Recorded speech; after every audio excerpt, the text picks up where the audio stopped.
El 6 de junio de 1944, 34.000 soldados estadounidenses embarcaron en una misión fatídica. La edad media era de 22 años y muchos creían que no regresarían. Escribí una carta a mi hermana en la que le decía: no esperes que regrese a casa. Creía que moriría. En 1944 los nazis ocupaban Europa.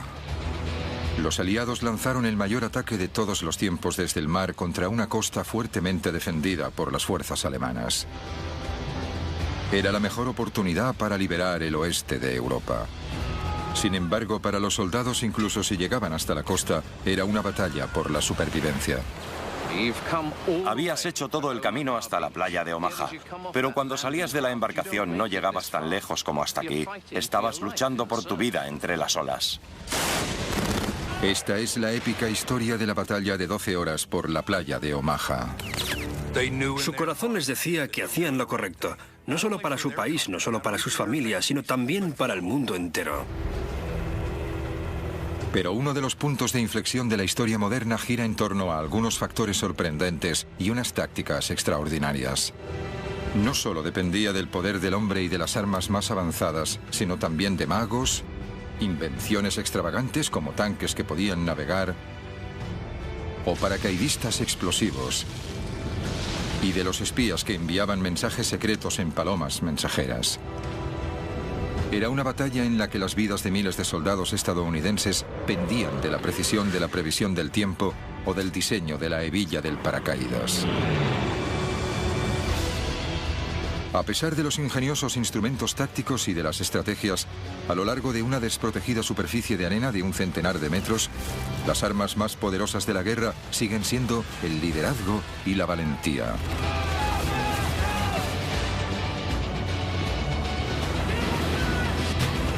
El día de ¿quién sobrevivió y por qué?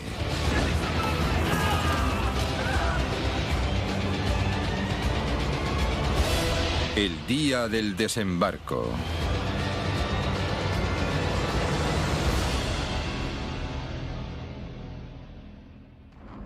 Cinco años después de que estallara la Segunda Guerra Mundial, el futuro de Europa pendía de un hilo. Los nazis habían ocupado la Europa continental. Estados Unidos, junto con sus aliados, encabezaba la lucha. Eran las 6 de la mañana en la costa francesa. 8 compañías de soldados estadounidenses, la primera oleada, esperaban para entrar en combate.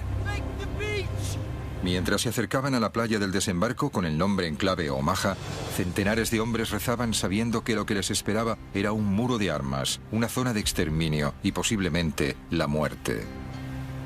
Entre ellos estaba Hal Baumgarten, un joven de 19 años. El barco estaba muy tranquilo. Sabían a lo que se iban a enfrentar. Como casi todo el mundo en la embarcación, el día D sería la primera vez que Hal entre en combate. Aunque ahora no tenía ni idea, en las próximas 12 horas, la vida de Hal dependería de lo que había comido en el desayuno. La física del agua. Y un fragmento de madera de 5 centímetros.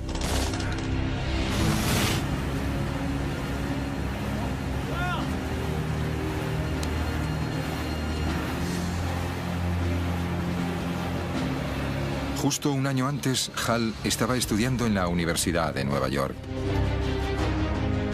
Era un prometedor jugador de béisbol. Entonces fue reclutado. Escribí una carta a mi hermana. No esperes que vuelva a casa. Creía que moriría. Una de las razones por la que Hal quería luchar era por su fe. Soy judío y había visto todas las noticias. Los alemanes iban de pueblo en pueblo y obligaban a las personas a llevar las estrellas de David. Como todos los soldados judíos, a Hal se le dio la opción de cambiar su placa.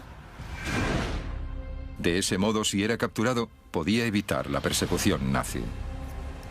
Pero Hal tenía otras ideas.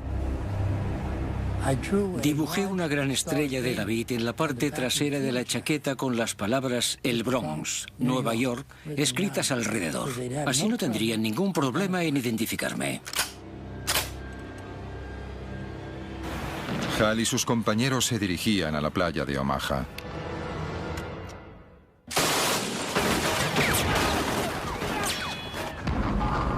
Unos 1.200 alemanes estaban atrincherados con vistas a la costa. Estaban armados con la nueva y devastadora arma de los nazis, la MG-42, el arma de fuego más rápida del mundo. El doble de rápida que la ametralladora estadounidense Browning.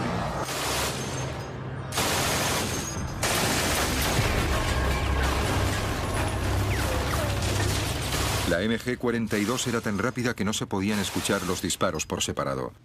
Se la conocía como la cremallera de Hitler porque producía un ruido parecido a desgarrar ropa. La cadencia proviene de su diseño revolucionario. En cualquier arma, las balas están colocadas en un cerrojo. Pero los alemanes descubrieron que si el cerrojo se encuentra en pequeños rodillos, se incrementa la velocidad de recarga de las balas. Esto significa que puede disparar hasta 1.500 balas por minuto.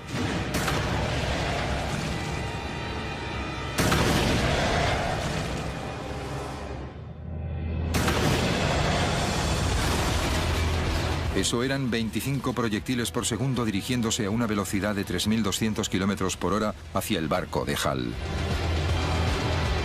Pero aquí no había solo una MG-42, había 5.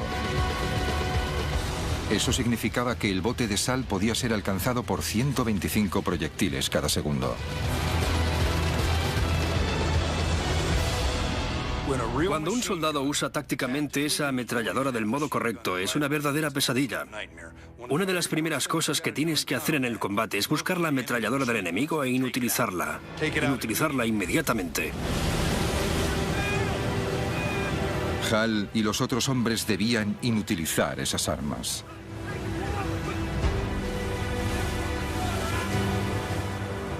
Esta es la playa que los aliados llamaban con el nombre en clave Omaha. 8 kilómetros de largo. Y al amanecer del 6 de junio de 1944, la embarcación se estaba acercando. Era la punta del iceberg de la mayor operación anfibia jamás organizada. Se acercaron a la playa bajo un fuego intenso. Entraba tanta agua en el bote que empezaban a hundirse.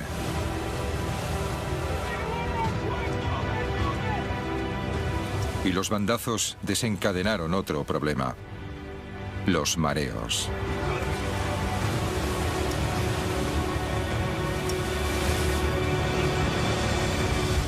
Cuando achicábamos agua y vómito. El mareo es peligroso para cualquier persona que viaje en barco, pero aquí podía significar la muerte. Y todo porque la Marina quería dar a las tropas que se dirigían hacia Omaha un tratamiento especial. 5 horas antes. Los equipos navales que navegaban desde Inglaterra decidieron dar a los soldados una buena comida antes de la batalla. Un buffet de bistec, cerdo, pollo, salchichas, alubias, bacon, huevos, helado, dulces y donuts. Todo digerido con café. La Marina creía que un estómago lleno ayudaría a la moral de los soldados.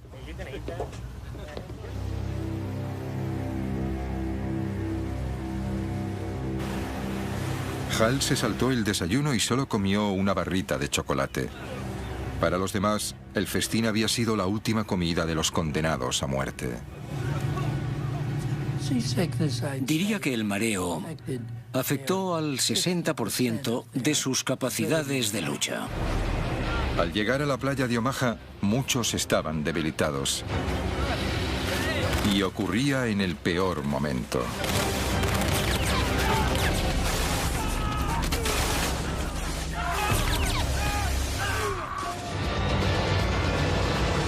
El día del desembarco. El día del desembarco. Día D. 6:38 de la mañana. Miles de estadounidenses desembarcaron en la playa de Omaha. Tenían frío, estaban cansados y muchos de ellos muy mareados. Hal Baumgarten, de 19 años, no estaba mareado. La embarcación había llegado tan lejos como podía. Estaba varada en la playa. Cuando la rampa bajó, fue la señal para cada arma en esa playa para que apuntaran a la salida de la pequeña embarcación.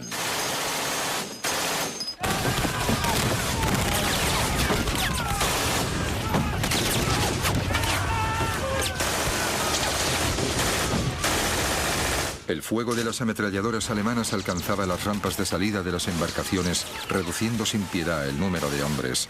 La única posibilidad de supervivencia para ellos consistía en hacer lo que no debían hacer: saltar hacia los lados. Y me tiré al agua.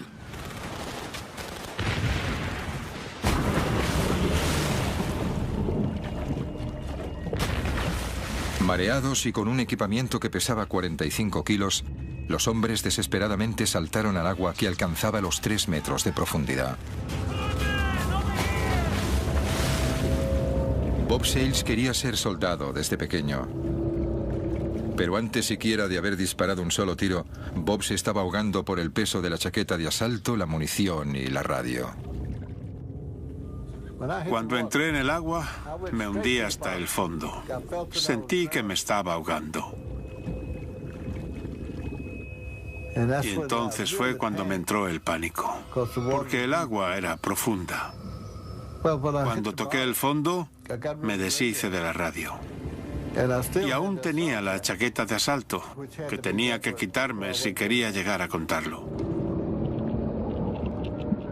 Cansado, mareado y bajo el agua, Bob se quitó la chaqueta justo a tiempo. Me di un gran impulso. En solo unos pocos segundos estaba de nuevo en la superficie. Esos soldados que escaparon de la muerte en el agua aprendieron una lección. Cuanto más mareado estés, menos ágil serás y tendrás más posibilidades de ahogarte. Se hundieron hasta el fondo.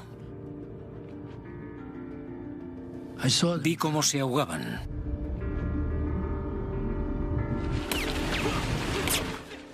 Hal solo comió una barrita de chocolate para desayunar y no estaba mareado. Pero como todos los soldados que no se habían ahogado, se enfrentaba a otro peligro en el agua. El incesante torrente de proyectiles que se dirigían hacia ellos a 900 metros por segundo. Sobrevivir a ese caos dependía de la física, porque ahora era el agua lo que podía salvarlos.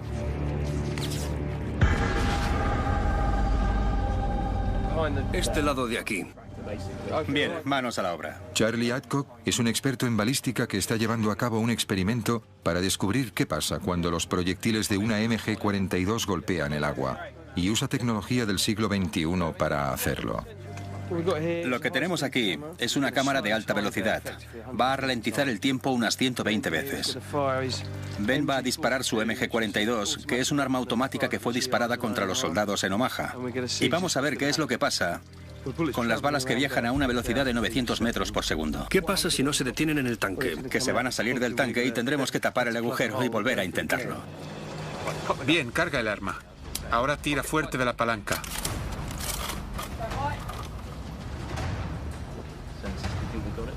Tres, 2, 1.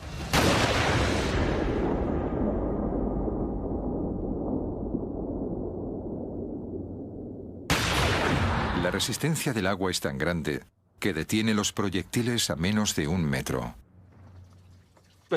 Básicamente, ha pasado de ir a 900 kilómetros por segundo a 0 en 1 metro, como máximo. En la playa de Omaha, el margen entre la vida y la muerte era de solo unos pocos centímetros.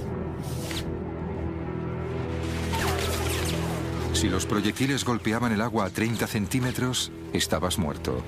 A 1 metro o más, estabas a salvo.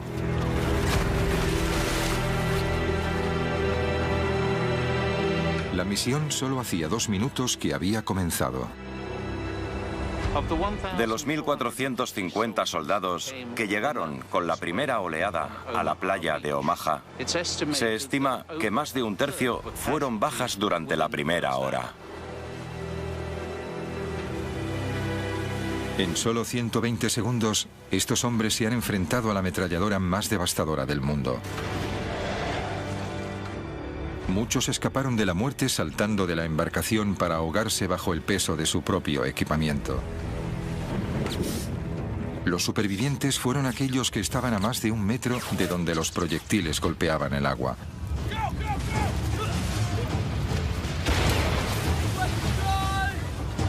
Hal Baumgarten estaba entre los afortunados.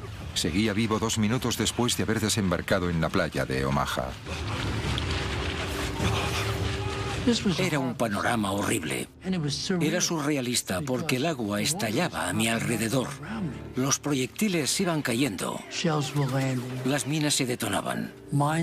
Había gente que salía despedida por el aire. Pero no había llegado mi hora. Los primeros 2 minutos de Hal en la playa de Omaha fueron duros.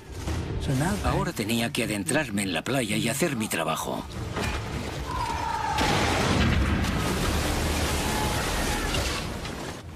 Eran las 6:42 de la mañana, 10 minutos después del desembarco. Las cosas iban muy mal.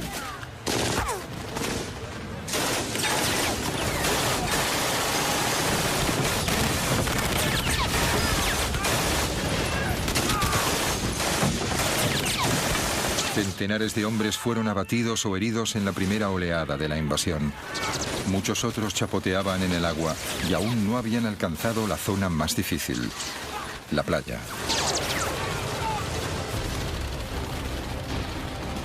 Los hombres tenían que cruzar una playa expuesta al incesante fuego de las ametralladoras. Era una zona mortal de unos 300 metros, la longitud de 3 campos de fútbol. En cada sitio se enfrentaron a peligros diferentes. Durante los primeros 182 metros tenían que pasar por diferentes obstáculos. A partir de los 240 metros había un dique e hileras de alambradas. Y luego estaban los campos de minas con unas 17.000 minas. Finalmente, después de 300 metros, alcanzaban las dunas de la parte trasera de la playa. Solo entonces podían empezar a atacar a los alemanes. Era muy surrealista.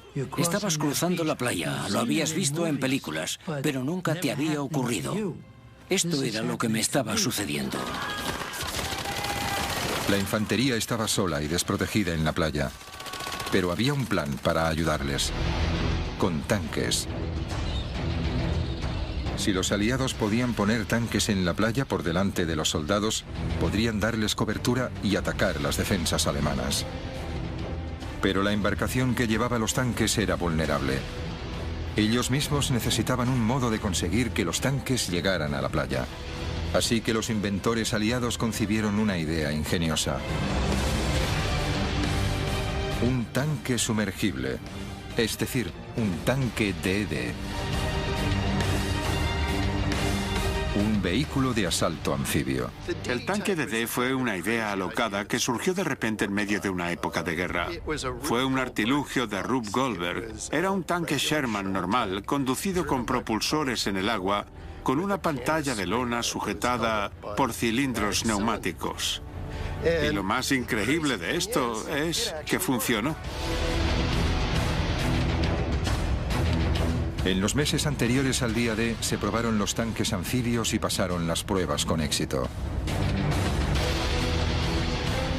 Se usarían para alcanzar la costa durante el asalto, surgiendo del agua para sorprender a los alemanes. Al comienzo del día D, los tanques se encontraban a 5.500 metros de la costa, en una gigantesca embarcación. Uno de los comandantes de los tanques era el sargento Don Lucy, de 24 años. Era el más joven de los 6 hijos de una gran familia irlandesa de California. Don era un gigante de 1,80 m que amaba a su pastor alemán Duke. Todo el mundo conocía a Don como Babe. El trabajo de Don consistía en hacer que un tanque DD alcanzara la playa de Omaha, uno de un grupo de 32. Una vez en la playa, debería de haber un tanque cada 45 metros, lo que proporcionaba cobertura a la infantería. Pero había un problema. Las olas alcanzaban los 2 metros. Los tanques anfibios no se habían probado bajo estas condiciones. Habían trabajado en un lago o un muelle tranquilos, pero era algo completamente diferente cuando el mar estaba revuelto. Era casi un suicidio, pero los planificadores no tenían elección. En las semanas antes del día D, los aliados habían reunido en secreto un gran ejército al sur de la Gran Bretaña. Cualquier retraso incrementaba las posibilidades de que los alemanes descubriesen su plan. Mientras tanto, la meteorología había sido mala durante días con fuertes rachas de viento y precipitaciones. Los aliados no podían lanzarse bajo esas condiciones. Necesitaban que mejorase y pronto. Fueron malas noticias para los planes de los aliados porque la invasión no podía esperar.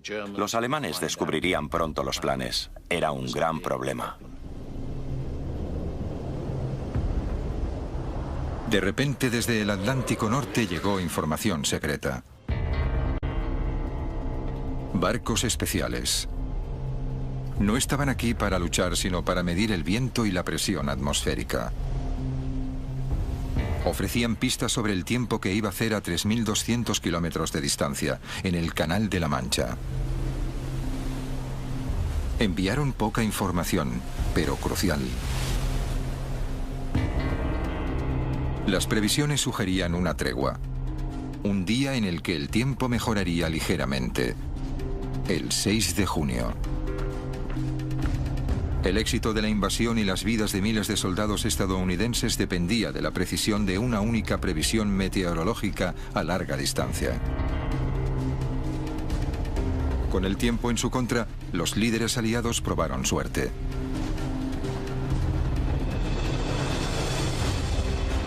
El 6 de junio el tiempo mejoró, pero los mares aún estaban revueltos.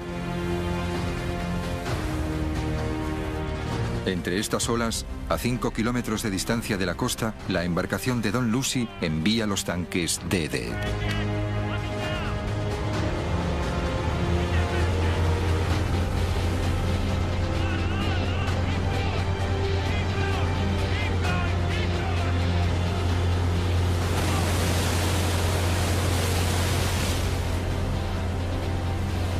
El tanque de Don flotaba y navegaba por ahora. Pero la lona no estaba diseñada para resistir olas de 2 metros. Casi de manera inmediata, el agua empezó a entrar a través de la lona. Y la tripulación empezó a achicar agua no solo para salvar el tanque, sino también para salvar sus propias vidas. Una vez se abría una brecha en la lona, era imposible mantenerse en el agua. Y el tanque comenzó a hundirse. El piloto que tenía que sacar el tanque DD tenía que salir de un agujero como este. No era fácil. El equipo de hombres estaba fuera. Tenía la oportunidad de salir, no el conductor. De 29 tanques DD que zarparon hacia la playa de Omaha, 27 se hundieron.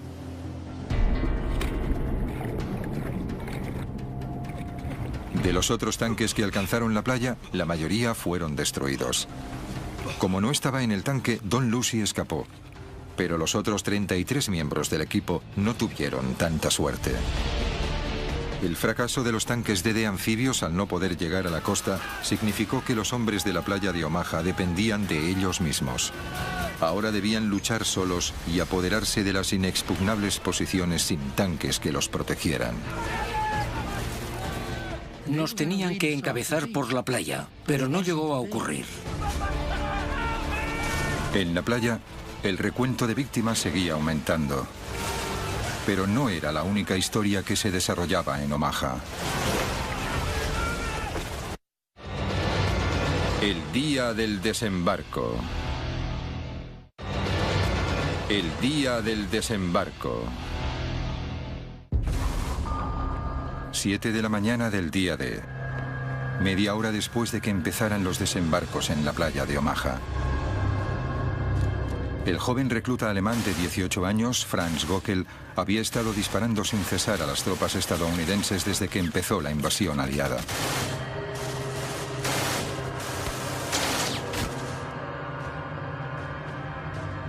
Göckel disparaba desde un búnker con vistas a la playa. Era parte de una red de 14 posiciones fortificadas construidas en lo alto de las dunas. Un producto de las previsiones militares alemanas. Pero cómo Göckel y los búnkeres llegaron hasta aquí se debe a una batalla de la inteligencia en el que estaban involucrados un mago británico poco conocido y uno de los mayores tácticos militares del mundo. Göckel fue uno de los 20.000 soldados que tenían que defender Normandía.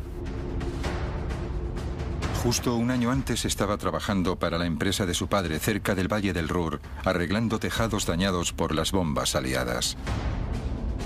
Pero como otros alemanes, fue llamado a filas en la máquina de guerra de Hitler, 6 meses antes.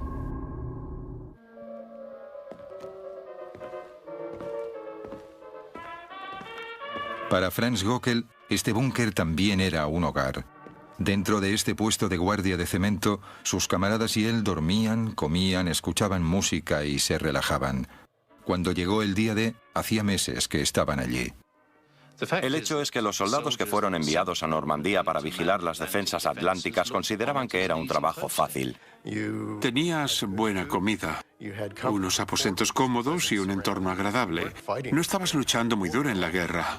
De hecho, ninguno de ellos pensó que serían llamados para defender esta costa de una invasión. Los soldados no estaban solos. Muy pocos altos cargos alemanes creyeron que los aliados atacarían la costa de Normandía. Pero de hecho, fueron víctimas de uno de los mayores engaños de la historia militar. El famoso ilusionista Jasper Maskelyne. Soy suficientemente mayor para mostraros... Y este es el hombre que sirvió de inspiración. Si me disculpáis, tengo que tomarme la medicación. Jasper Maskelyne era un conspirador e ilusionista profesional. Jasper Maskelyne venía de una familia de magos, de una larga línea, de una dinastía, si lo preferís, que fue muy famosa en la época victoriana. Cuando estalló la guerra, Maskelyne quería usar sus habilidades mágicas para ayudar en la lucha contra los nazis. Y aquí está. Se le cita diciendo que si se puede engañar a la gente en el teatro mientras centraba toda la atención bajo los focos a poca distancia del público, creyó estar seguro de poder engañar a los observadores alemanes a varios kilómetros de distancia. En 1941, durante la campaña aliada en el norte de África, Maskelyne tuvo la oportunidad de ayudar en la guerra por primera vez. Se unió a un grupo secreto llamado A-Force para desarrollar tácticas militares de cobertura. Su nombre en clave era el Grupo Mágico. No podía haber una mezcla más rara de personas. Había de todo, desde restauradores de arte hasta pintores y utileros. Todo lo que esperarías. Pero también había químicos, ingenieros eléctricos y todo tipo de profesiones. Y todos sus talentos venían de diferentes cosas. En el norte de África, los aliados necesitaban toda la ayuda posible. Estaban perdiendo en la campaña. Antes de la crucial batalla de El Alamein, usaron el engaño para despistar a los alemanes, cortesía del Grupo Mágico. El Grupo Mágico usó camuflaje e ilusiones, que hizo que los todoterreno pareciesen tanques y los tanques pareciesen camiones. Crearon un ejército falso y engañaron a los alemanes para que creyeran que los aliados atacarían por el sur en lugar de por el norte. Y el truco funcionó. Los aliados ganaron en el Alamein y consiguieron que la campaña del norte de África fuese a su favor. En Egipto, la ciudad de Alejandría estaba siendo fuertemente bombardeada en ataques nocturnos. El Grupo Mágico diseñó un plan para dejar a oscuras toda la ciudad. Entonces construyeron una maqueta de Alejandría con luces falsas a 4 kilómetros de la costa y engañaron a los bombarderos, que atacaron una bahía vacía. El engaño siempre se ha usado en la guerra desde tiempos inmemoriales. Desde la primera pelea en la que alguien propina un puñetazo falso, eso es engañar. Pero lo que Maskelyne y su grupo hicieron fue, por así decirlo, usar la tecnología de la época para empezar. En ese sentido era un hombre de su época, pero también proporcionó un aire teatral. En 1943 los planificadores aliados se dieron cuenta de que a las ideas de Maskelyne se les podía dar un uso más estratégico. Esconderían el verdadero lugar de desembarco de la invasión de Europa creando uno falso.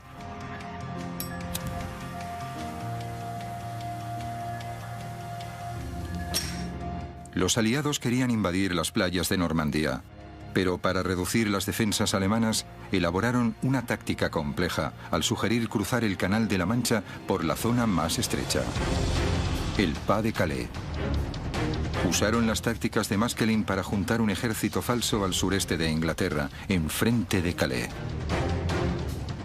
Crearon edificios falsos y embarcaciones falsas. Incluso tenían tanques inflables. Hicieron que el general Patton realizara varias visitas con la esperanza que el espionaje alemán se diera cuenta, o que con todo el equipo falso, un avión de reconocimiento lo viera y se convenciera de que había una construcción en ese lugar, cuando de hecho nunca existió.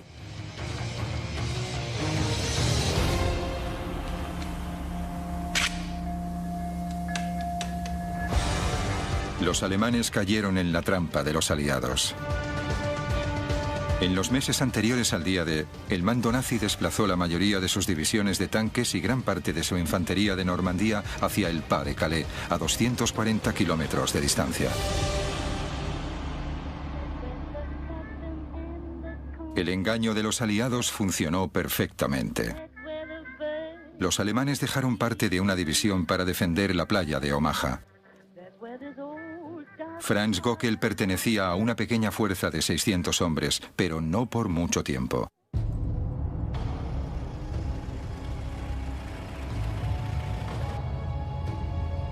Entró en escena Erwin Rommel, comandante de todas las defensas alemanas a lo largo de la costa norte de Francia.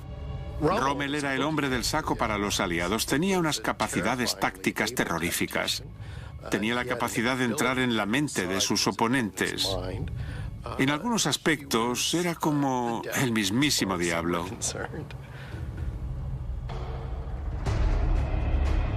La reputación de Rommel se debe principalmente a que luchó en el desierto con recursos mínimos. Y venció a los aliados una vez tras otra. Rommel no era el típico soldado.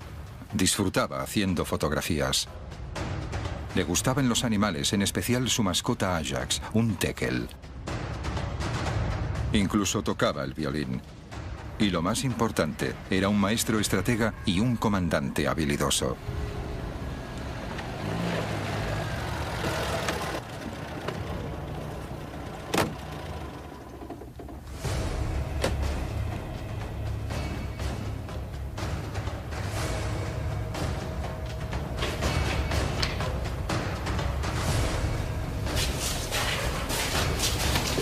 Rommel era conocido por ser muy autoritario con sus tropas y sacar lo mejor de ellos. En Omaha, Rommel tuvo un déjà vu.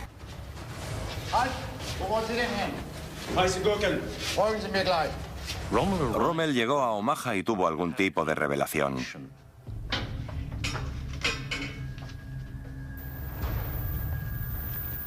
Le recordó a otra playa que había conocido. Era Salerno.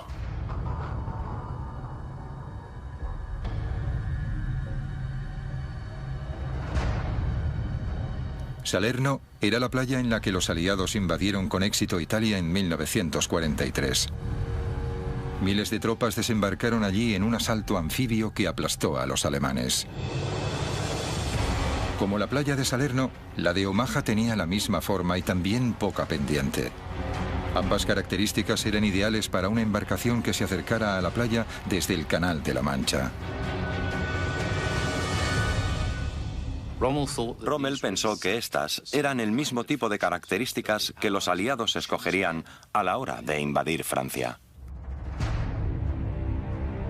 Basándose en eso, Rommel decidió reforzar la playa.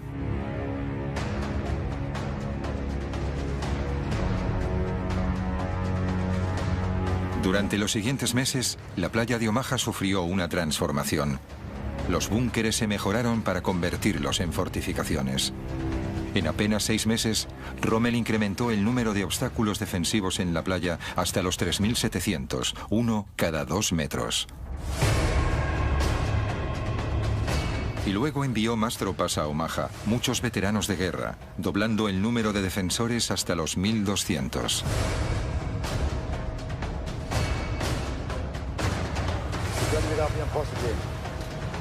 Rommel transformó un lugar costero tranquilo en una fortaleza formidable con posiciones de lucha desde las que se veían grandes partes de la playa.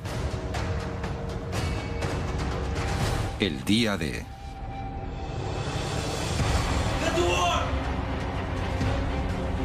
El 6 de junio de 1944 se confirmaron las sospechas de Rommel.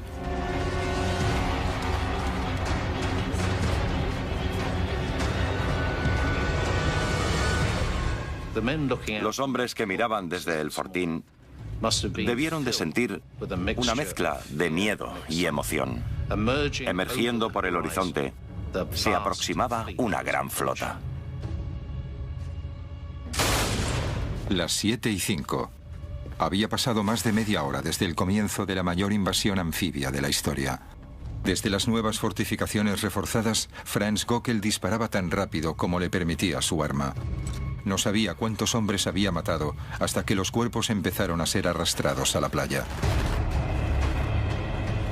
Era el día D y la muerte se decidía en un combate de ingenio. Inicialmente, los aliados consiguieron ocultar el lugar del desembarco a los alemanes. Pero las tácticas de Rommel eliminaron cualquier ventaja que hubieran ganado gracias a este engaño, con consecuencias devastadoras. Ahora, Hal Baumgarten estaba al comienzo de la zona mortal de la playa de Omaha. En medio del caos, Hal vio a Robert Garvett, su mejor amigo en el ejército.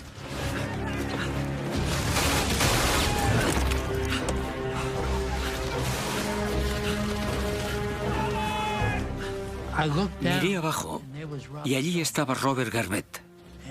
Me llegó porque se me caían las lágrimas.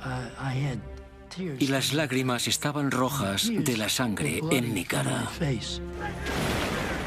Para los soldados estadounidenses, las primeras horas de la invasión de la playa de Omaha fueron un verdadero infierno. Pero se suponía que no tenía que ser así. De hecho, los aliados tenían un plan para eliminar todas las fuerzas defensivas alemanas. Pero algo les detuvo. El día del desembarco. El día del desembarco.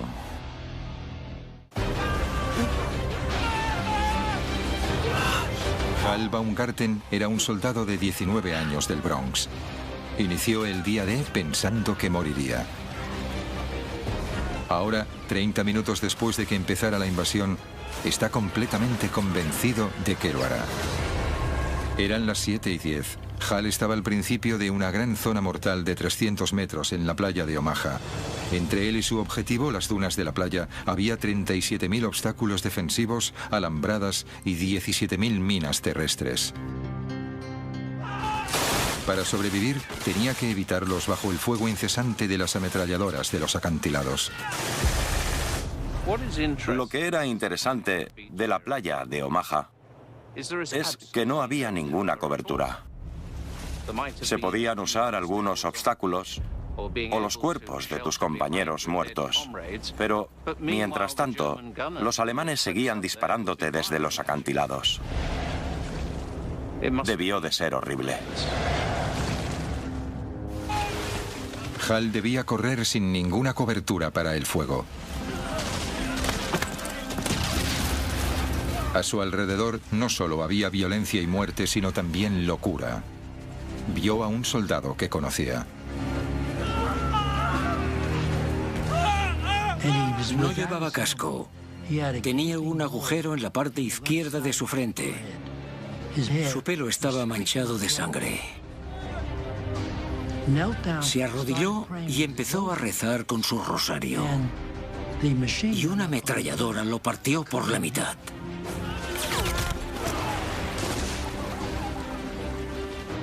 Fue horrible. Era difícil ver partes de cuerpos de personas que conocíamos. Se podía oler la carne quemada. Había hombres que gritaban a sus madres. Era una escena horrible. Una escena horrible que estaba a punto de empeorar. Entre los otros testigos del caos había un joven médico, Virgil Mounds. Aunque no tenía 20 años, como la mayoría de soldados de la playa de Omaha, Virgil tenía un secreto. Era menor de edad. Virgil Mounds solo tenía 15 años. Mintió para poder alistarse. Cogió la licencia de su hermano. Nunca debió de haber estado allí. Pese a que debía estar de camino a casa tras salir de la escuela, Virgil fue responsable de salvar vidas en el campo de batalla. Los proyectiles empezaban a llegar. Bajo el fuego de la artillería pesada, el trabajo de Virgil consistía en vendar a los hombres heridos para que pudiesen seguir luchando. Llamé a los médicos para que le ayudaran y Virgil Mounds se levantó. Se dirigió allí. Es difícil hablar de él. Vino para intentar curar al hombre herido. Entre tanto, los proyectiles seguían llegando. Los alemanes disparaban cada minuto a los soldados en la playa. Cuando la bomba explotaba, se rompía en miles de fragmentos, algunos pequeños y otros grandes. Estos viajaban a una velocidad de 2.700 metros por segundo, devastador para soldados cercanos. Los fragmentos podían incluso pasar de un cuerpo a otro. Uno de los proyectiles que cayó estalló en pedazos que atravesaron el cuerpo de Virgil Mounds. Mounds murió al instante.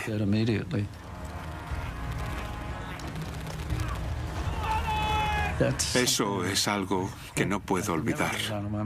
Y es tan vivido como una fotografía, porque nunca se pueden olvidar este tipo de cosas. A pesar de la trágica muerte de Virgil Mounds, la verdadera tragedia es que pudo haberse evitado. Esto se debía a que los aliados sabían el tipo de artillería pesada que tenían los alemanes para defender la playa de Omaha y planearon neutralizarlas esa misma mañana. En las colinas, los alemanes juntaron un amplio arsenal de armas. Había 30 armas antitanques, 17 morteros pesados y más de 20 armas de campo. Estos eran el tipo de fortificaciones que los alemanes usaron para almacenar sus armas.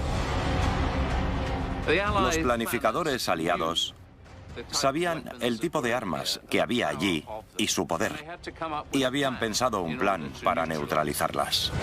4 horas antes. Temprano, la misma mañana del día D, los aviones aliados partieron para bombardear las defensas alemanas en la playa de Omaha. 446 aviones armados con 13.000 bombas equivalían a 1.000 toneladas de explosivos. Prometía ser el mayor bombardeo de precisión de la historia. Las fuerzas aéreas eran tan precisas que podían acertar a un barril desde 3.000 metros de distancia, y esa era una oportunidad para demostrarlo. Pero con nubes bajas y densas, los bombarderos dependían del radar, un invento relativamente nuevo para atacar la costa. La Marina no confiaba en ellos y le preocupaba que las bombas impactaran en los barcos de los aliados que esperaban en el mar. Cuando los bombarderos pesados se aproximaron a la playa, la nube aún evitaba que pudiesen ver su objetivo actual. Como había la amenaza que se quedaran cortos y golpearan la flota cercana a la costa, les dijeron que se demorasen, que esperasen hasta que estuviesen encima de la playa, que esperasen entre 5 y 30 segundos y entonces soltaran las bombas. Una demora de unos pocos segundos podía cambiarlo todo. Para un bombardero a 3.000 metros de altitud y viajando a 240 kilómetros por hora, una demora de 5 segundos significaba que sus bombas podían fallar el objetivo por medio kilómetro. Una demora de 30 segundos y podía fallar por 2,5 kilómetros. Ese día se lanzaron 13.000 bombas, pero increíblemente ninguna impactó en la playa de Omaha ni en los búnkeres. Fue el mayor error de los planes aliados del día D. Oh, madre mía, nada funcionaba. Iba a ser uno de los peores días. Hal Baumgarten se encontraba al comienzo de una playa llana y expuesta. Y me dije a mí mismo, tengo que salir de esta playa. Solo había una manera de recorrer esa distancia. Estaba en buena forma. Estaba en el equipo de atletismo en la escuela y jugaba fútbol, así que estaba en buena forma. 300 metros para cobijarse. Hal necesitaba alcanzarlo tan rápido como pudiera. ¿Cuánto tardaría? Veámoslo con ropa más ligera. 65 segundos.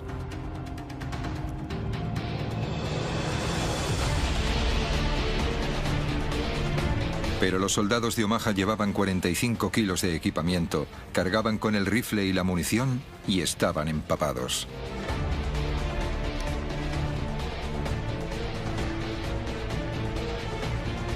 Un minuto y 30 segundos, un 50% más de tiempo, un 50% más de posibilidades de que le dispararan.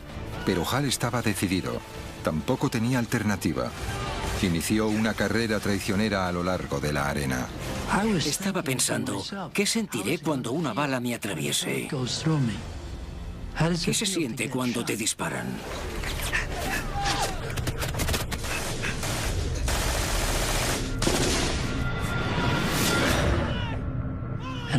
Y escuché un ruido sordo a mi derecha.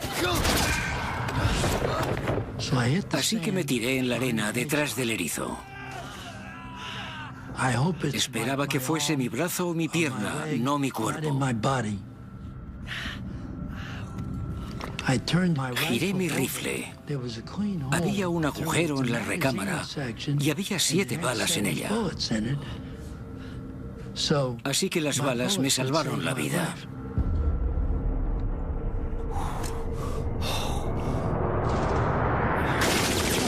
Salvado por una recámara. Un gran golpe de suerte.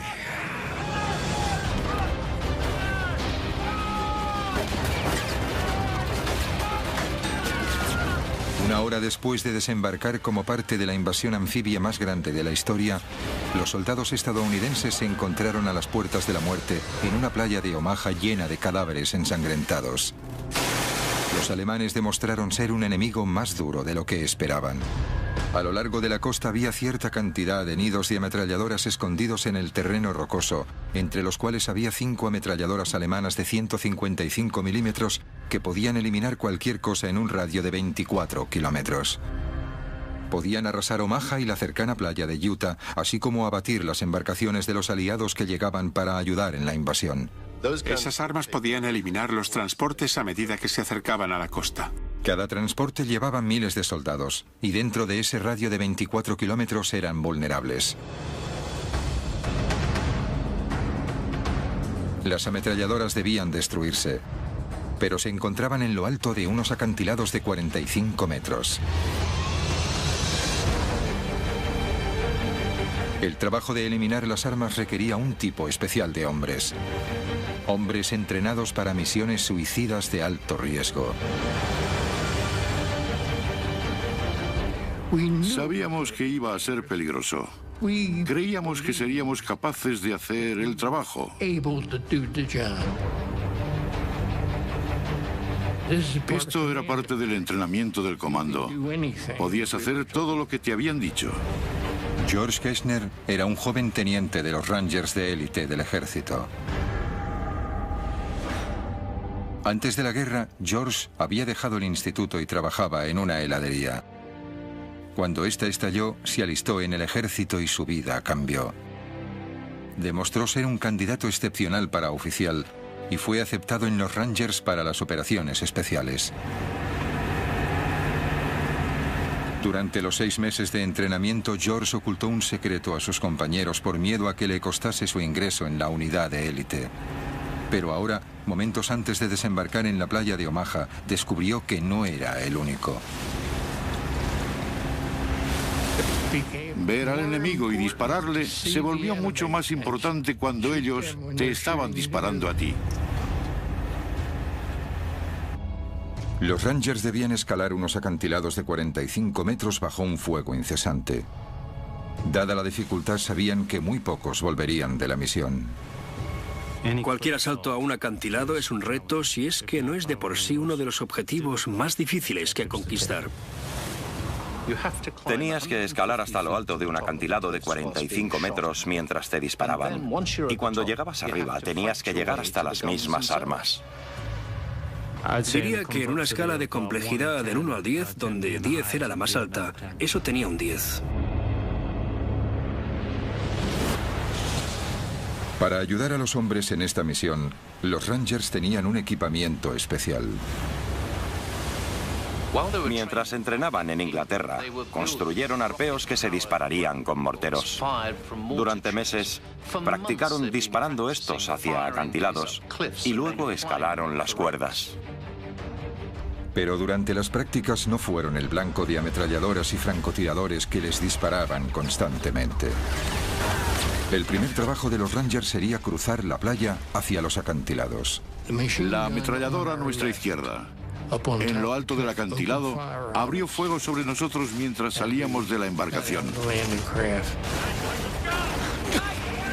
E hirieron a 2 hombres cerca de mí. De gravedad. Me dispararon en el costado. Y el médico miró y me dijo, te lo vendo y estará bien. No ha dado en nada importante. Nunca lo conseguiremos. Me giré y dije, esto es un gran error. Nunca conseguiremos subir esos acantilados. Mientras los proyectiles volaban por encima de ellos, los Rangers devolvieron el fuego. Montaron su arma secreta, el arpeo propulsado por cohete. Pero en el momento clave, el lanzamiento falló.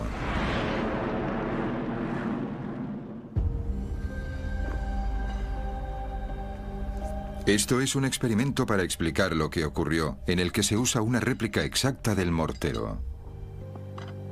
Lo que vamos a hacer es que vamos a insertar el arpeo en el mortero.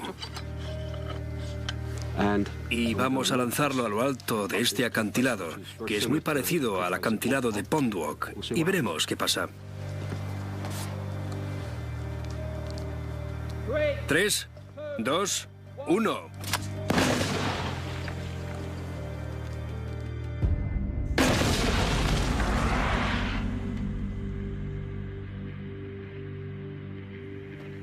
Igual que los morteros del entrenamiento de los Rangers, este lanza el arpeo y la cuerda por encima de los 45 metros de los acantilados.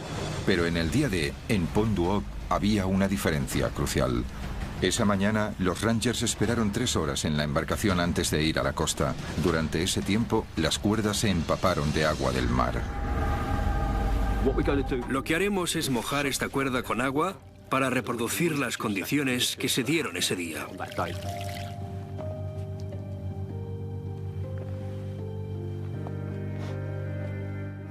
3, 2, 1.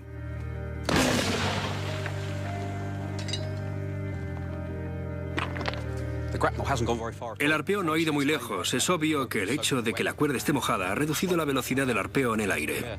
Solo unos pocos centenares de centilitros de agua han sido suficientes para evitar que el arpeo alcanzara la cima.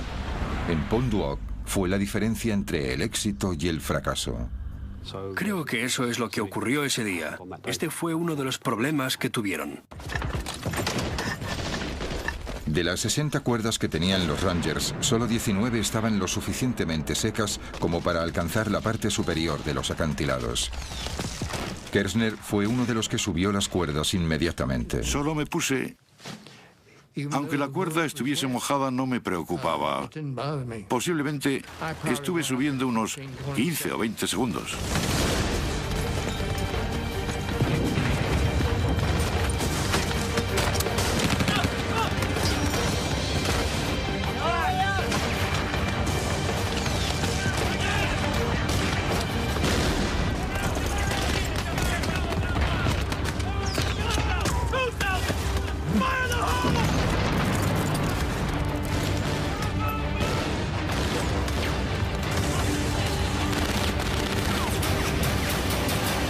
En lo alto del acantilado la batalla continuaba. Abriéndose paso, los Rangers supervivientes luchaban por alcanzar las armas. Finalmente las encontraron. Pero Kershner y sus camaradas estaban a punto de ver algo que les sorprendería. Los Rangers habían luchado a través del fuego de las armas pesadas y hubo 20 bajas hasta llegar allí. Todo para descubrir que los alemanes les habían engañado. No había artillería, solo unos cuantos postes telegráficos. Allí había soldados que se habían preparado para ello durante meses. Estaban decididos a tener éxito. Estaban rebosantes de adrenalina y cuando alcanzaron el objetivo descubrieron que todo fue en vano. Debieron de estar hechos polvo. Ahora, los desmoralizados Rangers se daban cuenta de que se enfrentaban a un enemigo con un temible poder de fuego y que también eran habilidosos en el engaño. Un enemigo que estaba a punto de desplegar todo su arsenal en la playa de Omaha.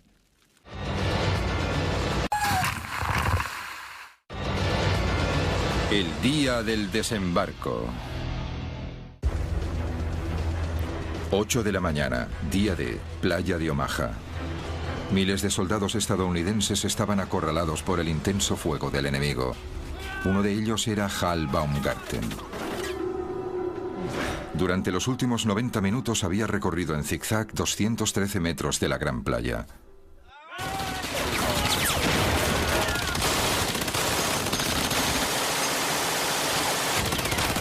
Durante ese tiempo, había visto a hombres ser abatidos por las ametralladoras. Casi se ahoga y escapó de la muerte por pocos centímetros. Ahora llegaba el bombardeo de la artillería. Era aterrador.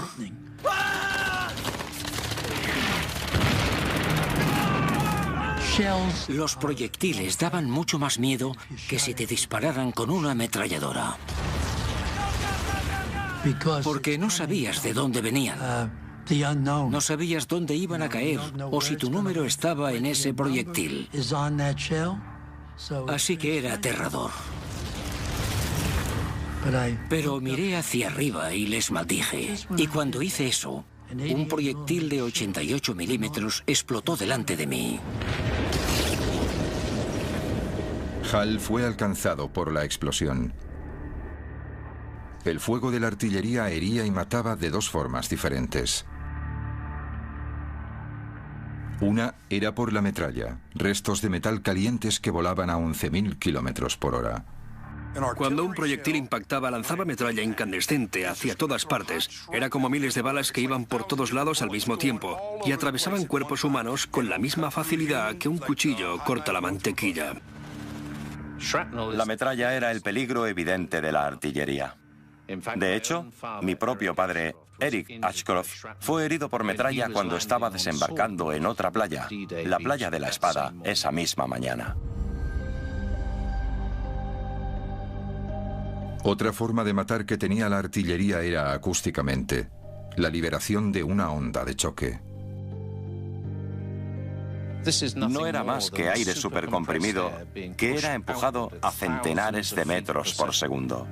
Pero para un soldado en la playa, era devastador. Era catcher y alguna vez alguno me golpeó con el bate de béisbol. Eso es lo que sentí. Ni siquiera tenía que darte. Una primera oleada de esa explosión podía destrozarte los órganos hasta el punto que podías morirte sin ni siquiera saber que te estabas muriendo. Nadie sería capaz de decir que te habían alcanzado. Aunque sobrevivió, la metralla y la onda de choque casi le arrancan media mejilla a Hal. A las 8:30, 2 horas después del comienzo del día D, el ataque de los estadounidenses a la playa de Omaha estaba desorganizado. La derrota parecía evidente. Pero tras las líneas alemanas, un grupo de valientes civiles llevaban a cabo una lucha clandestina. La resistencia francesa.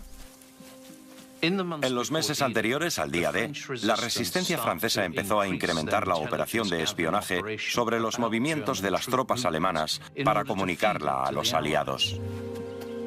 Los espías de la resistencia se centraron en particular en las nuevas defensas que los alemanes habían construido a lo largo de las playas del día D, pero era un trabajo arriesgado. Había 200.000 soldados nazis que buscaban cualquier indicio de espionaje. Así que la resistencia francesa tenía que ser creativa en su operación de espionaje. El artista Robert Dwan ayudó pintando paisajes y colocando mensajes ocultos en sus imágenes. Estaba haciendo con sigilo el mapa de las fortificaciones costeras alemanas. El miembro de la resistencia, Jean Marion, enviaba mensajes a los aliados mediante palomas mensajeras, de Francia a Londres en solo 4 horas. A medida que el día D se acercaba, los miembros de la resistencia incrementaron su actividad saboteando las comunicaciones alemanas. Destruyeron las líneas de telégrafos y volaron trenes.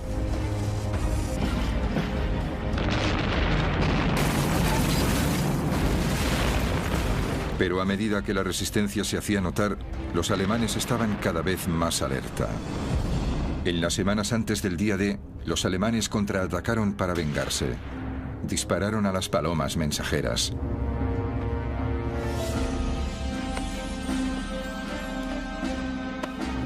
Luego capturaron a miembros de la resistencia y a ellos también les dispararon. En ese momento, la resistencia ya había causado mucho daño. En la playa, sin comunicaciones, los alemanes tenían dificultades para pedir refuerzos. Solo las fuerzas aliadas pudieron abrirse paso en Omaha.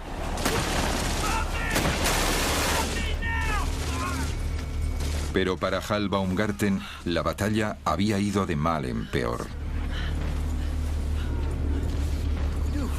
Gravemente herido por el fuego de la artillería, su único refugio era el dique que tenía enfrente. Unos 240 metros a lo largo de una playa de 300 metros de ancho. Aquí se juntaban los supervivientes, aunque sus esperanzas se desvanecían.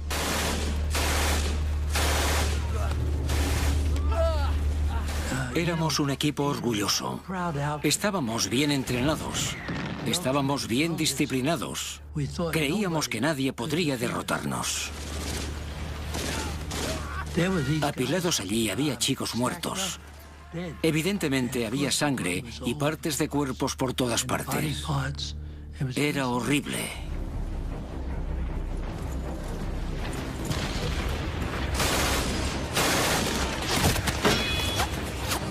Me pregunté, ¿por qué no yo?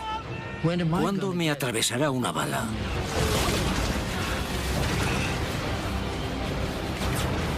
Las 9:30, playa de Omaha. Habían pasado 3 horas desde el inicio de la invasión del día D.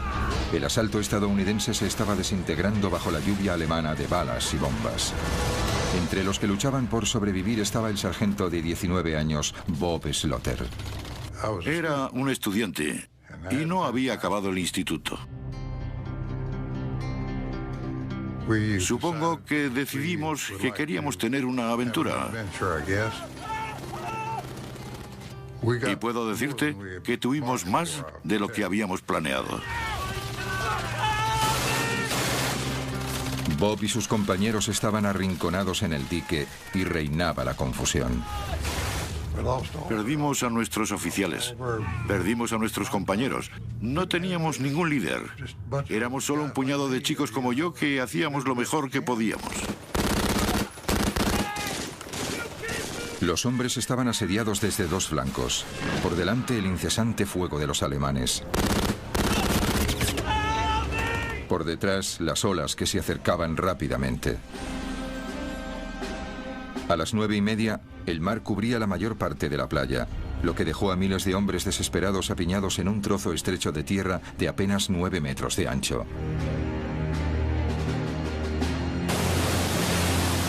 Asediados por el fuego, los hombres eran blancos fáciles para los artilleros alemanes. Pero hubo ayuda de otros soldados aliados tierra adentro. 8 horas antes.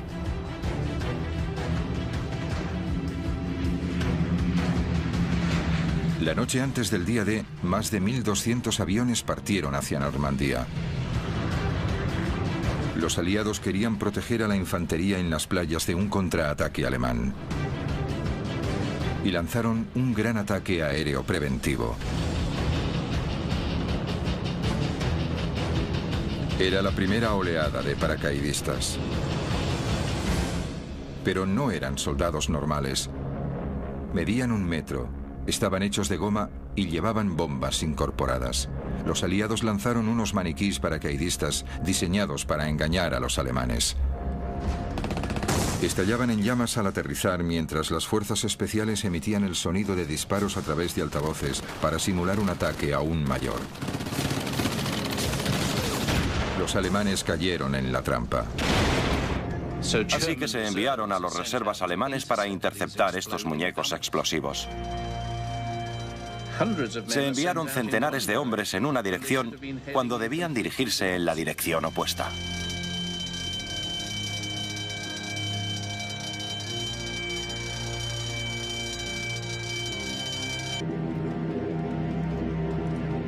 Ahora era el turno de los 13.000 verdaderos paracaidistas. Esta era la 101ª División Aerotransportada. Pat Macri era un paracaidista de 20 años. En el momento en que regresara a Inglaterra, 1 de cada 5 de sus compañeros habría muerto o le habrían herido. El avión de Pat se acercaba a la zona de salto.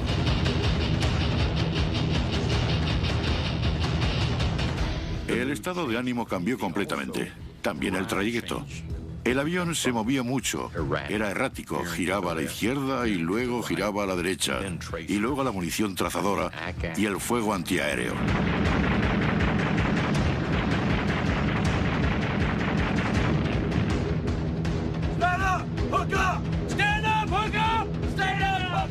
Se santiguaban, rezaban. Había llegado el momento. Comprobabas el hombre que tenías delante y le dabas una palmadita en la espalda. ¿Está todo el mundo bien? Claro que sí. Te ponías frente a la puerta y no había casi ninguna pausa. Éramos como un líquido que goteaba fuera del avión.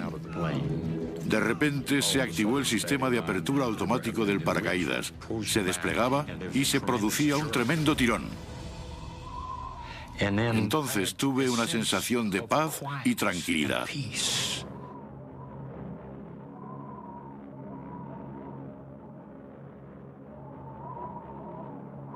Lo que Pat no sabía es que el mayor peligro al que se enfrentaban los paracaidistas era algo que llevaban puesto. Y un plan elaborado por el comandante alemán Erwin Rommel. Para ponérselo más difícil a la división aerotransportada de una fuerza invasora, Rommel ordenó a los alemanes que inundaran centenares de kilómetros cuadrados de campo, haciendo que 2 de los grandes ríos de Normandía se salieran de su cauce.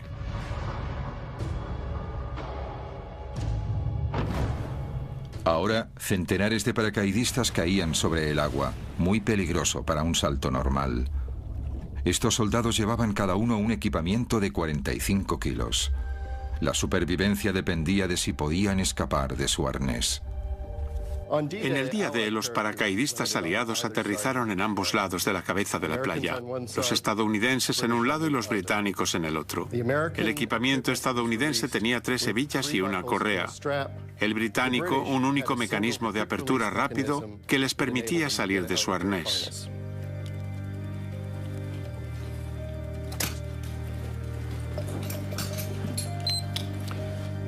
El paracaidista británico salió de su arnés en apenas 5 segundos, mientras que el paracaidista estadounidense seguía luchando para salir del suyo.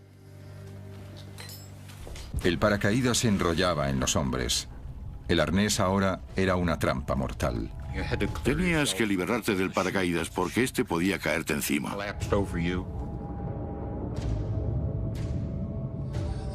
Si no hacías nada en pocos segundos, sería el fin de tu vida. No había ningún sistema rápido. Tenías que alcanzar el fondo y liberar una pierna y luego la otra. Era un peligro tremendo. De los 13.000 paracaidistas que saltaron, muchos centenares se ahogaron. Perdimos muchos soldados, buenas personas. Para muchos soldados el diseño de su hebilla era la diferencia entre la vida y la muerte.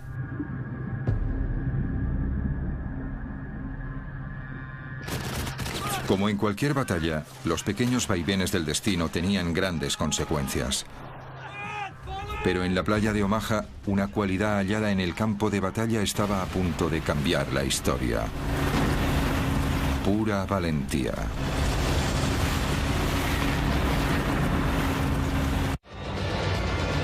El día del desembarco.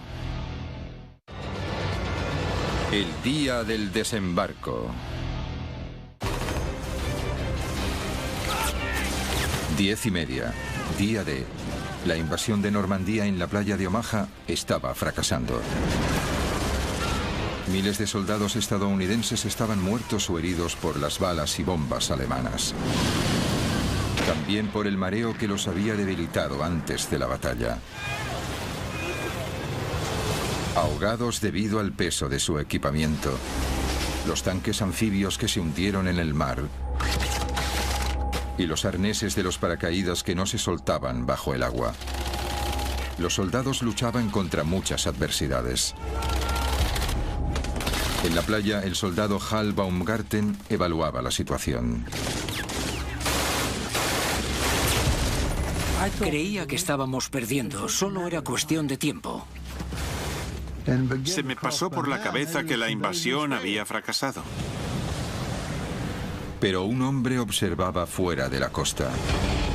Vio que sin liderazgo y fe, la misión de Omaha fracasaría. Con 51 años, era el soldado de más edad, el general Norman Dutch Cota. Procedía de una familia humilde. En el ejército fue aceptado en West Point, donde sobresalió. Más tarde se casó con la prima de Eleanor Roosevelt. Ahora que estaba a unos pocos centenares de metros de la playa de Omaha, Cota se dio cuenta de que era el momento crucial de su carrera y decidió actuar. Cota sabía que tenía 3 prioridades. Una era inyectar algo de liderazgo. La segunda era sacar a sus hombres de la playa. Y la tercera era atacar a los alemanes.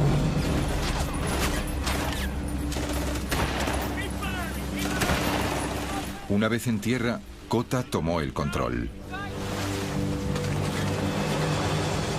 De repente algunos de mis hombres dijeron: capitán, mira ese hombre de allí.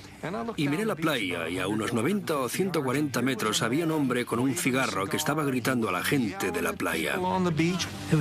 Era difícil de creer que hubiese alguien corriendo por la playa, porque seguían disparando. Incluso desde esa distancia parecía algo más voluminoso que la mayoría de nosotros. Y nos preguntamos, ¿quién será?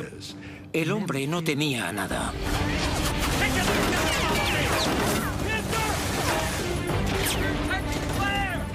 Lo que decidió en ese momento fue: bien, lo que tengo que hacer es tomar el mando de la situación porque veo muerte, destrucción y caos. Y tengo que hacerme cargo porque nadie lo hace. Cota estaba de pie hablando, animando a la gente, transmitiendo algo de su bravura a ellos.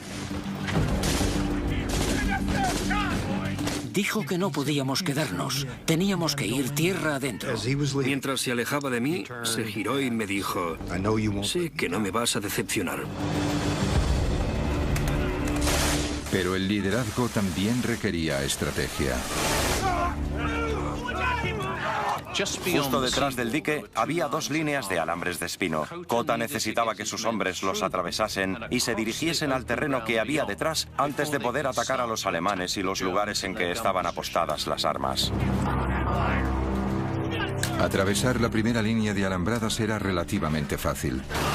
La dificultad estaba en cortar la segunda línea, 9 metros más arriba en la colina. Pero Cota tenía una respuesta.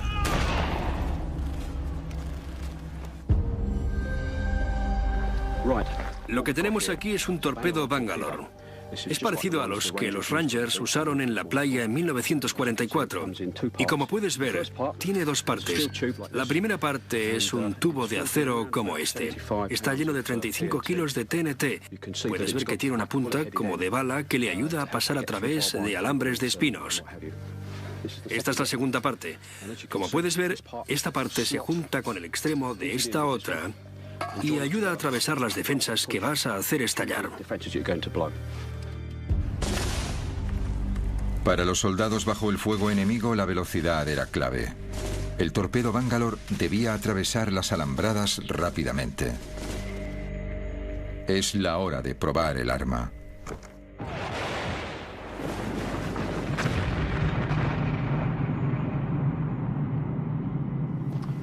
El torpedo Bangalore ha hecho pedazos un canal justo donde pasaba el alambre de espinos. De hecho, ha hecho estallar ambos lados del alambre de espino del canal. Se pueden oler los explosivos, puedes ver la decoloración y que lo ha cortado, ya no está.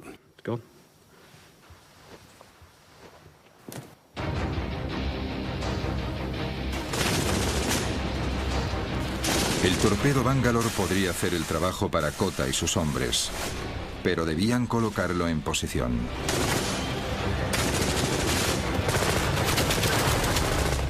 Y los primeros hombres en intentarlo fueron abatidos.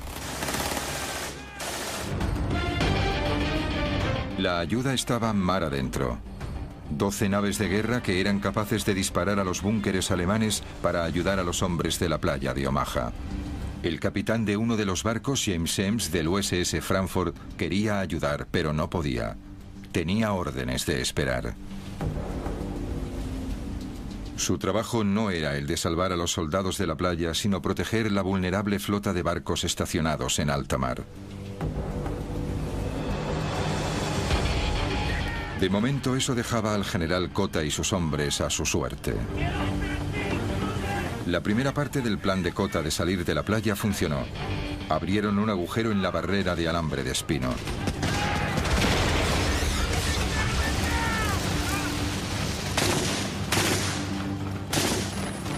Pero esperándoles en lo alto de la colina había una ametralladora MG-42 que disparaba 25 balas por segundo.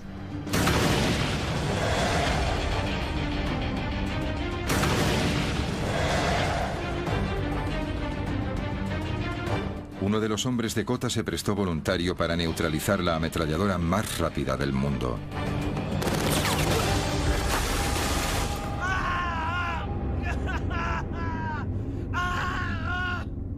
Imagina que eres Kota. Por segunda vez te encuentras en un momento crítico. Un hombre ha recibido un disparo y grita agónicamente. Tus otros soldados te observan y dudan. ¿Qué harías?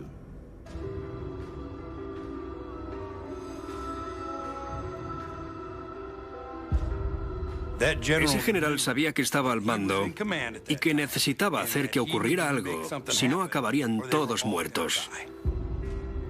Kota mostró su determinación con una frase ahora famosa. Señores, nos están matando en nuestras playas. Vayamos tierra adentro y que nos maten. Entonces desplegó la mejor arma a su disposición. Liderazgo. Y fue el primero en correr colina arriba.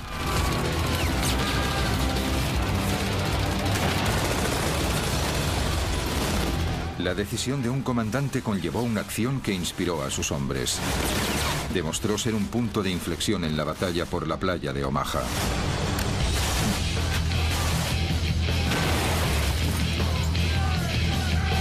Kota lideró el asalto.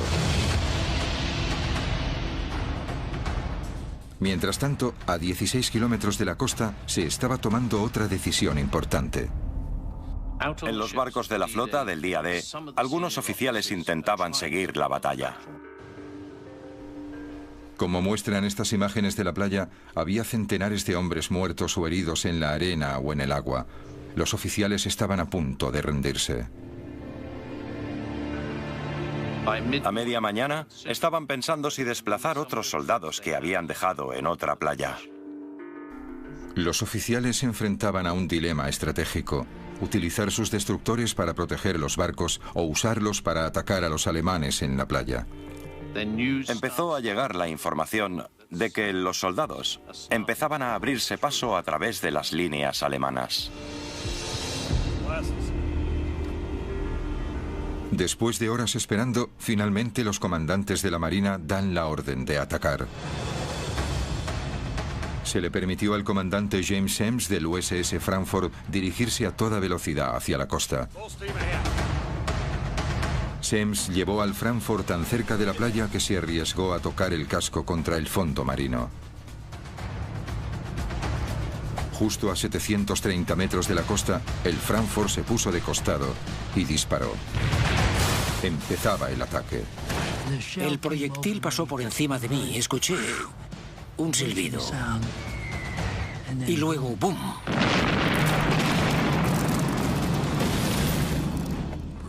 Podías escuchar el destructor. Bum, bum, bum, bum, bum, bum. Lo que querías hacer era darle la mano al capitán de ese barco. Para los hombres fue un momento de alivio. Otros 11 barcos de guerra se unieron al ataque. Después de horas enfrentándose a una derrota inminente, la batalla de la playa de Omaha finalmente se ha decantado a favor de los estadounidenses. Día del desembarco. Día D, playa de Omaha. Un momento y un lugar en que la más mínima decisión podía marcar la diferencia entre la vida y la muerte. En las embarcaciones en alta mar, ¿ingieres un desayuno completo o no? Si lo haces, puede significar que te marees. Y que te ahogues antes incluso de que llegues a la playa. Había una terrible ironía. Habías hecho todo el camino hasta Omaha para luchar por tu país. Pero cuando salías de la embarcación, no llegabas tan lejos. Tenías que luchar por tu vida en el agua. Una vez en el agua, la diferencia entre un proyectil que te mataba y uno que fallaba era de unos centímetros. Lo que parecía extraordinario era que si una bala golpeaba el agua a un palmo de distancia de ti, estabas muerto. Pero si golpeaba el agua a 1 metro de ti, estabas a salvo. Pero el día D estuvo a punto de no suceder. Durante días, unas tormentas violentas hicieron que el mar estuviese demasiado revuelto para un desembarco anfibio. Los meteorólogos estaban desesperados buscando una tregua. Entonces llegó información secreta desde el Atlántico. Las lecturas sugerían que podía haber un pequeño intervalo, un único día, en que el tiempo mejoraría ligeramente. Así que las vidas de miles de soldados estadounidenses dependían de un simple informe meteorológico. Y entonces estaba la playa. Solo 300 metros de ancho. Suficientemente cortos como para cruzar en apenas 1 minuto si no fuese por esto, la MG-42. Su cadencia de disparo provenía de una pequeña pero revolucionaria innovación. En cualquier arma de fuego, las balas están encerradas en un cerrojo. Pero los alemanes descubrieron que si el cerrojo se encontraba en unos pequeños rodillos, se incrementaba mucho la velocidad a la que se recargaban las balas. Significó que el arma podía disparar 1500 balas por minuto. La MG-42 convirtió la playa de Omaha en 300 metros de carnicería. Algunos nunca llegaron a cruzarla. Otros tardaron horas. La diferencia entre la vida y la muerte podía ser tan delgada como la culata del arma. Giré mi rifle. Había un agujero en la parte de la recámara. Y allí había 6 balas. Es decir, que las balas me salvaron la vida. Tierra adentro, una vez más, las cosas pequeñas a menudo tenían el mayor de los impactos. Un arnés de paracaídas mal diseñado provocó que los paracaidistas se ahogaran en los campos inundados. Imagina cómo fue. Llevabas un arnés que incluso en tierra seca tendrías dificultades para quitártelo.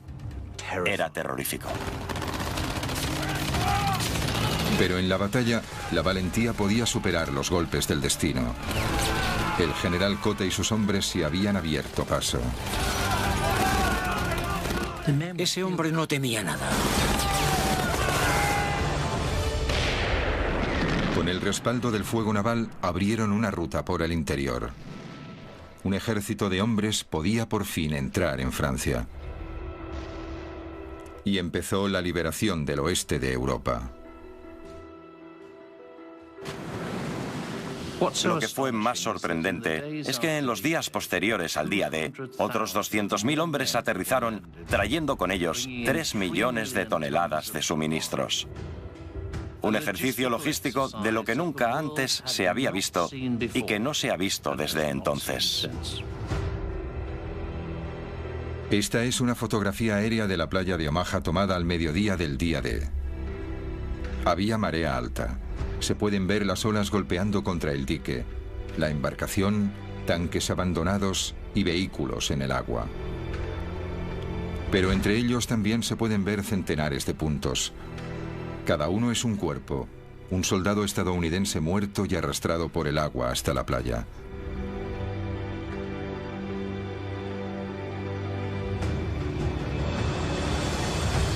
Durante las siguientes 24 horas, el soldado Hal Baumgarten resulta herido en otras 4 ocasiones, 5 veces contándolas todas. Se recuperaría de las heridas, pero otra seguiría persistiendo. Me sentía culpable por sobrevivir porque me iba diciendo, ¿por qué yo? Mucha gente cuando reza a Dios dice, ¿por qué yo? ¿Por qué tengo esta enfermedad? ¿Por qué no me ayuda Dios? Pero en mi caso era todo lo contrario. Decía, ¿por qué yo? ¿Por qué ellos murieron y yo sobreviví? Nadie sabe con exactitud cuántos soldados estadounidenses murieron en la playa de Omaha. Los historiadores estiman más de 2.000 y al menos otros tantos heridos. Y Omaha fue solo una de las 5 playas en las que los aliados desembarcaron ese día. En total hubo unas 10.000 bajas entre los soldados aliados. También murieron 4.000 alemanes, así como 3.000 civiles franceses. El día D fue una gran causa, quizá la más grande, pero para los países involucrados tuvo un precio muy alto, con vidas que fueron muy cortas y futuros que acabaron demasiado pronto. Esos hombres siempre serán jóvenes para mí. ¿Ves? No son tan mayores como yo. Seguirán siendo jóvenes. Serán tan solo unos chicos yendo detrás de las chicas, bebiendo cerveza y pasándolo bien.